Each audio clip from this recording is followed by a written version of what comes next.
इनका कार्यक्रम प्रारंभ होना है 17 सितंबर से लेकर के 2 अक्टूबर के बीच में। इसमें आयुष्मान पखवाड़ा का आयोजन होना है। इसमें हम लोगों को प्रत्येक ग्राम पंचायत में, प्रत्येक शहरी वार्ड में जा कर के और साथ ही जितने भी हमारे स्वास्थ्य के यूनिट हैं उन सब पे इस पखवाड़ा का आयोजन करना है, जिसमें एक तरफ तो जो आयुष्मान भारत योजना के जो हमारे लाभार्थी हैं उनके जो बने हुए कार्ड हैं, पीवीसी कार्ड, उनको बनाया जाना है। जो छूटे हुए लाभार्थी हैं उनका भी कार्ड बना करके उनको देना है। साथ ही साथ इसमें जो है आयुष्मान मेले का आयोजन किया जाना है, जो कि प्रत्येक हमारा हेल्थ एंड वेलनेस सेंटर जनपद में इस वक्त 330 हेल्थ एंड वेलनेस सेंटर संचालित है, उन सभी पे प्रत्येक शनिवार को आयोजित होगा। और उसमें जो भी हमारे गांव के लाभार्थी हैं या नहीं भी लाभार्थी हैं उनकी जो हेल्थ की स्क्रीनिंग की जाएगी, खास करके नॉन कम्युनिकेबल डिजीज़ की स्क्रीनिंग की जाएगी। और साथ ही उसमें जो है इसमें जो चिन्हित हमारे मरीज होंगे उनको हायर सेंटर पे, जैसे मेडिकल कॉलेज में सेंटर को भेज करके उनका रेफरेंस करके इलाज कराया जाएगा। 2 अक्टूबर के दिन जो है प्रत्येक ग्राम पंचायत में और प्रत्येक नगर के वार्ड में आयुष्मान सभा का आयोजन होगा, जिसमें आयुष्मान भारत जो योजना है उनके लाभार्थियों को संतृप्त करने की दृष्टि से देखा जाएगा, जो छूटे हुए लाभार्थी हैं उनका कार्ड बनाए जाने की दृष्टि से, और साथ ही किस प्रकार से वो आसानी से योजना का प्राप्त कर सकते हैं, इन सारी विषय पर चर्चा करते हुए और एक आभा आईडी प्रत्येक 5 वर्ष से ऊपर के नागरिक का बनाया जाना है, जिसमें कि उनका पूरा जो हेल्थ रिकॉर्ड है, जैसे उनका कोई भी इलाज होता है, कोई भी जांच होती है, तो वो पूरा हेल्थ रिकॉर्ड उसमें दर्ज होगा। ऐसा आभा आईडी भी प्रत्येक व्यक्ति का बनाया जाना है। तो इन सब चीज़ों की चर्चा जो है आयुष्मान सभा में ग्राम पंचायत में की जाएगी 2 अक्टूबर 2023 को। और इस पूरे कार्यक्रम को हम लोगों को 15 दिन चलाना है और इससे जो और भी लर्निंग मिलेगी, जैसे जो छूटे हुए हमारे लाभार्थी होंगे जिनका कार्ड नहीं बन पाएगा उनको आगे भी बनाया जाएगा। साथ ही अन्य कार्यक्रम जैसे आभा आईडी है, तो आभा आईडी में भी जो छूटे हुए हैं उनका आगे बना करके और प्रत्येक ग्राम पंचायत को और प्रत्येक नगरीय वार्ड को हमको आयुष्मान ग्राम पंचायत और आयुष्मान नगरीय वार्ड में कन्वर्ट करना है। क्या सर आयुष्मान कार्ड को भी आभा आईडी कन्वर्ट किया जाएगा? नहीं, आयुष्मान कार्ड तो 5 लाख रुपए तक के इलाज के लिए एक कार्ड दिया जाता है, जिससे वो आसानी से एक्सेस कर सकते हैं इन पानी में।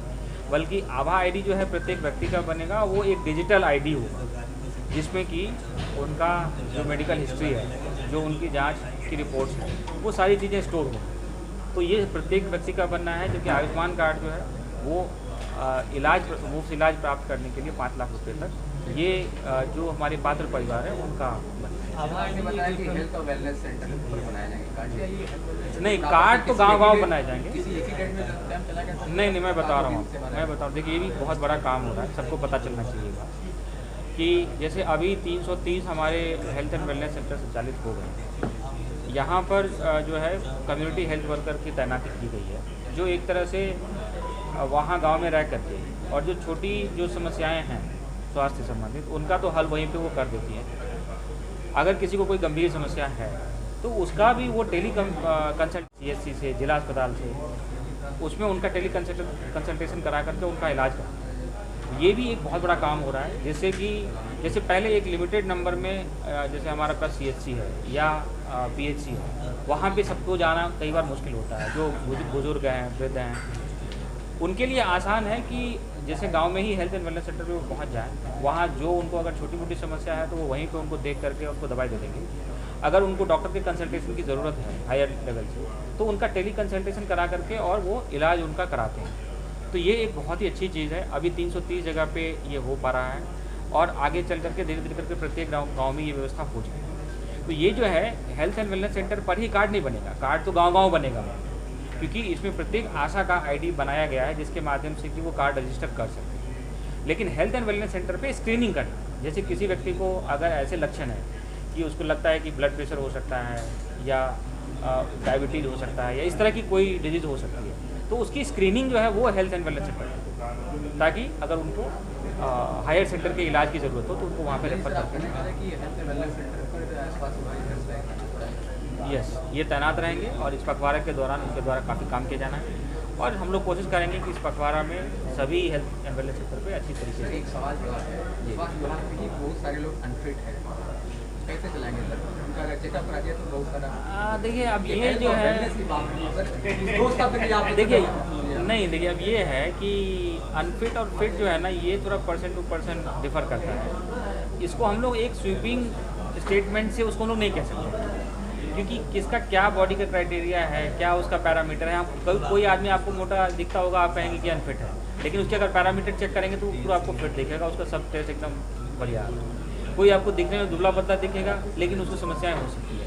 तो इस पर हम लोगों को थोड़ा स्वीपिंग कंक्लूजन करने से बचना चाहिए। हाँ। सर माई क्वेश्चन ये, अगर हम पेशेंट हैं, साधारण पेशेंट है, देखिए सिर्फ स्वास्थ्य विभाग ही नहीं, ये सबके लिए आवश्यक है। ठीक ठाक स्थिति में नहीं है, वो खुद ही तो निकाले पड़े हैं। देखिए ये सब जो है ना, वो कैसे, तो स्वास्थ्य विभाग है, ये सिर्फ स्वास्थ्य विभाग नहीं, ये सबके लिए जरूरी है। ठीक है, मतलब अगर हम एक अच्छा समाज बनना चाहते हैं और एक जैसे शक्तिशाली देश बनना चाहते हैं तो उसके लिए सभी नागरिक को शक्तिशाली होना चाहिए। सिर्फ स्वास्थ्य विभाग ही क्यों, हर किसी को फिट होना चाहिए। सर एक सर सबसे बड़ा जौनपुर में जो स्थिति की अमृत योजना चल रही है सर, गाड़ियाँ गिर जा रही हैं। अभी SDM की गाड़ी जो है गिर गई। अभी क्या है सर, आपने कहा था 30 जून तक कंप्लीट हो जाएगी। हाँ, ये कंप्लीट नहीं हो पाया। उन्होंने फिर उसका टाइम एक्सटेंशन कराने की कोशिश की है दिसंबर तक, और हमने उनके खिलाफ कार्रवाई के लिए भी MD महोदय को लिखा है, जिसमें उन पर कार्रवाई चल रही है। ठीक है, जो उनका टाइम एक्सटेंशन हो रहा है, जो नहीं काम कर पा रहे हैं, इसमें उनको पेनल्टी तो लगाई गई है। साथ साथ हमने उनको भविष्य के लिए भी दंडित करने के लिए हमने पत्र उनको शासन को और जो इसके MD महोदय हैं जगजीवन मिशन को उनको लिखा है। ज़िले में जहाँ पे गड्ढे में एक दो जगह गाड़ी गिरी थी, उसमें हमने उनको फिर बहुत कड़ी ताकीद की है कि जहाँ भी वो कोई भी पिट खोदेंगे वहाँ पे बैरिकेडिंग अनिवार्य रूप से करेंगे। सिटी मैजिस्ट्रेट को इस बात की जिम्मेदारी दी है और अभी कराया भी गया है जगह जगह, ताकि इस तरह की कोई घटना रिपीट ना हो। सर SDM की गाड़ी गिरी, उसके बाद जाके ये बैरिकेडिंग करा रहे हैं, बांस लगा रहे हैं, नहीं तो ये नहीं लगाते हैं। नहीं, ऐसा नहीं, उससे पहले हमने निर्देश उससे पहले ही दिया था। वही लगा देते हैं, आसानी से कट जाता है। हाँ, नहीं टेम्परेरी, देखिए है कानून तो इतना ही है कि उसमें टेप लगाएंगे, लेकिन टेप लगाने से बात नहीं बनेगी। ठीक है, टेप लगाने के वर्क इन प्रोग्रेस का टेप लगाएंगे, इतना ही होना है। लेकिन कोशिश ये कर रहे हैं कि जो बेस्ट से बेस्ट हो सकता है वो करें। ठीक है सर, इस समय नदी में पानी है, बहुत बढ़ गया है, गोमती का जल। लोग स्टैंड बहुत स्टैंड कर रहे थे, पुल पर से लगा रहे थे। देखो अभी मुझे दिखा था, मैं अभी गया था किसी कार्यक्रम के लिए उधर, तो मुझे दिखा था, तो मैंने संबंधित चौकी इंचार्ज को तुरंत, कप्तान साहब भी मेरे साथी थे, बुला करके और BS सिस्टम से अनाउंस करके सबको नदी से हटवाया कि वहाँ नदी में कोई नहीं रहेगा, क्योंकि इस वक्त खतरा है। आप लोगों के माध्यम से भी मैं अपील करता हूँ कि इस वक्त नदी में पानी बढ़ा हुआ है, तो अनावश्यक कोई स्टंट ना करें। और उससे शुक्रवार को हम लोग हर ब्लॉक के राइट दे रहे हैं। देखिए प्रत्येक शुक्रवार को प्रत्येक ब्लॉक के 2 ग्राम पंचायतों में जन चौपाल का आयोजन होता है, एक में मैं भी जाता हूँ। आज सोनारी ग्राम पंचायत में मैं गया हुआ था और वहाँ पर जो है सभी जितने भी हमारी सरकार की योजनाएं हैं जो लागू हैं, जिसमें जैसे आयुष्मान भारत है, प्रधानमंत्री जो है कृषक सम्मान निधि है, और इसके साथ ही सभी जितने भी जैसे प्रधानमंत्री आवास योजना है या जो स्वच्छ भारत मिशन के तहत शौचालय कर्म है, सभी योजनाओं की यहाँ पे समीक्षा की। जो पेंशन के लाभार्थी हैं उनकी समीक्षा की, पेयजल की उपलब्धता, सब चीज़ों की वहाँ पे समीक्षा करी गई। और जो वहाँ पे अवशेष लाभार्थी भी थे उनके लिए कैंप भी लगाया गया ताकि उनको वहाँ पे आच्छादन कराया जाए। वहाँ के कैंप में खामियां मिली, आपने कोई ऐसा निर्देश दिया? कैंप हाँ था, जैसे मतलब फॉर्मल तरीके से कैंप का आयोजित नहीं किया था, लेकिन सभी जो विभाग थे उन्होंने अपने से संबंधित योजनाओं का उन्होंने नोट किया था लाभार्थियों का नाम। उनको हमने यही निर्देश दिया कि 4 बजे तक रुक करके जितने भी लाभार्थी जो छूटे हुए हैं उनका वहाँ पर रजिस्ट्रेशन करें, उनको लाभ दिलाएं।